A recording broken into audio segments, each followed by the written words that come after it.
प्रिय भक्तों, वैभव लक्ष्मी माता की इस पावन कथा को श्रद्धा से सुनिए। उनकी कृपा सदा आप पर बनी रहे। चलिए शुरू करते हैं। जय वैभव लक्ष्मी।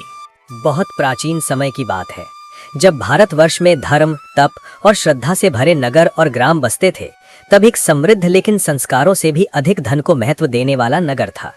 उसी नगर में एक सेठ रहता था, जिसके पास अपार वैभव, धन धान्य, हाथी घोड़े, नौकर चाकर सब कुछ था, परंतु उसका हृदय कठोर हो चुका था। उसकी पत्नी अत्यंत सरल, दयालु और माँ लक्ष्मी की सच्ची भक्त थी। वो प्रतिदिन प्रातः स्नान कर घर की देहरी पर दीप जलाती, स्वच्छ मन से माँ लक्ष्मी का स्मरण करती और जो भी द्वार पर आता उसे खाली हाथ न लौटाती। समय के साथ सेठ का स्वभाव और कठोर हो गया। उसे लगता था कि ये दान पुण्य सब व्यर्थ है। वो अपनी पत्नी को ताने देता और कहता कि धन ऐसे ही बांटने से घर निर्धन हो जाता है। एक दिन क्रोध में आकर सेठ ने अपनी पत्नी को घर से निकाल दिया। दुखी और बेसहारा वो स्त्री आंसुओं के साथ नगर छोड़कर वन की ओर चल पड़ी। रास्ते में उसे एक वृद्धा मिली, जिनका मुख तेज से दमक रहा था। वृद्धा ने उसे रोककर प्रेम पूर्वक पूछा, बेटी क्यों रो रही हो? उस स्त्री ने अपना सारा दुख सुना दिया।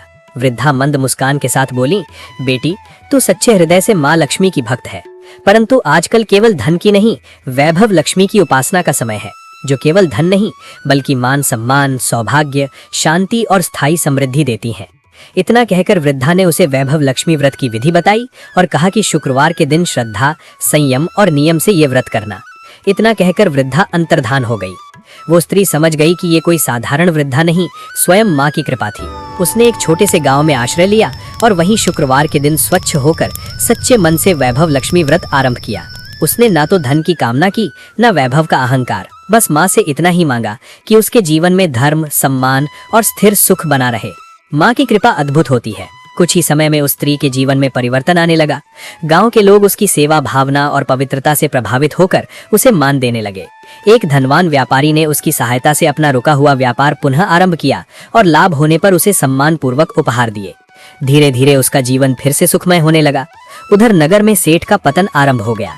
धन होते हुए भी अपमान, कलह और अशांति ने उसका घर घेर लिया। व्यापार में हानि होने लगी, मित्र दूर हो गए और समाज में उसका मान नष्ट हो गया। तब उसे अपनी पत्नी की याद आई और उसे अपने किए पर पश्चाताप हुआ। कई वर्षों बाद एक मेले में सेठ की भेंट उसी स्त्री से हुई। वो अब तेजस्वी, शांत और सम्मानित जीवन जी रही थी। सेठ ने क्षमा मांगी और अपने अपराध स्वीकार किए। उस स्त्री ने अहंकार नहीं दिखाया, बल्कि उसे भी वैभव लक्ष्मी व्रत का महत्व समझाया। सेठ ने सच्चे हृदय से व्रत किया, दान पुण्य आरंभ किया और माँ से क्षमा मांगी। माँ वैभव लक्ष्मी की कृपा से उसका जीवन भी धीरे धीरे सुधर गया, पर इस बार उसके मन में अहंकार नहीं था, बल्कि कृतज्ञता और विनम्रता थी। दोनों ने मिलकर समाज की सेवा की और समझ लिया कि सच्चा वैभव केवल धन नहीं, बल्कि धर्म, दया और श्रद्धा में है। यही कारण है कि यह व्रत अत्यंत प्राचीन माना गया है। कहा जाता है कि जो भी भक्तजन इस व्रत को श्रद्धा, संयम और नियम से करते हैं, उनके जीवन में केवल धन ही नहीं, बल्कि स्थायी सुख, सम्मान और शांति का वास होता है। हे माँ वैभव लक्ष्मी, जिनके चरणों में सारा संसार नतमस्तक है, जो भक्तों के जीवन से अभाव, अपमान और दुख को दूर कर स्थायी समृद्धि प्रदान करती हैं, ऐसी माँ का ये पावन व्रत जो भी भक्तजन श्रद्धा से करते हैं, उनके जीवन में कभी दरिद्रता और अशांति नहीं टिकती।